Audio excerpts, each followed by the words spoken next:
Good morning. This is me in isolation. Don't get too dizzy.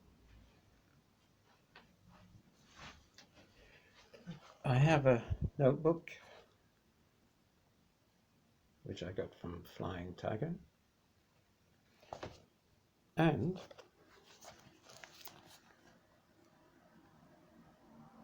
I write in it. No surprise.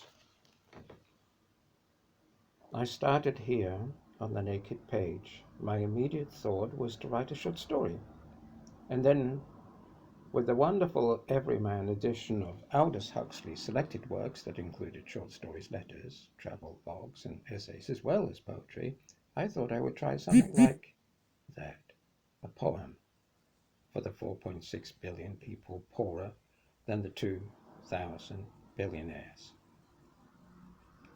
A white egret. I saw a white egret, alone and looking forlorn, next to the Arno. As a blustering wind unruffled its feathers, one felt compassion for this bird, and so imagine how I feel for the 4.6 billion. I promised to write a short story. We might start with an image taken from Edward Manet's painting of a barmaid with her back to a mirror. There is no sound, but one can imagine the raucous sound of the place. Now, that's the page which I started. And then this morning I had an idea of writing 2 Catherine Mansfield or Anton Chekhov stories.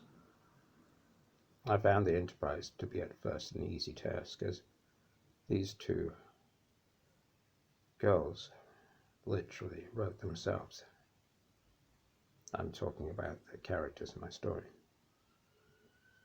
But then the conscience of the writer traps me. There we go. And then it goes on and on with all these different stories I've written here. You can hear the sirens in the background. Insomnia. It is not insomnia. It is a question of nowhere safe to sleep, nowhere dry, nowhere legal to sleep.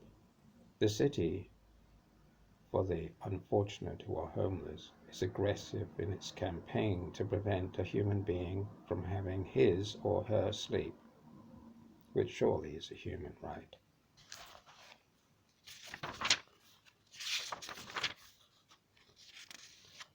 I found my black pen. See? Before it's in pencil.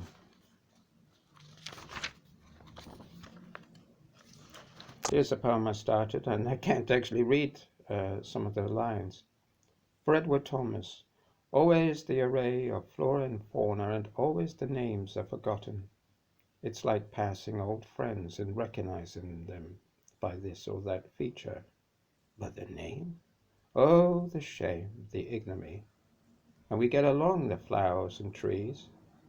I doubt if they know mine. Always the array of flowers and fauna, and always the memories of the fallen.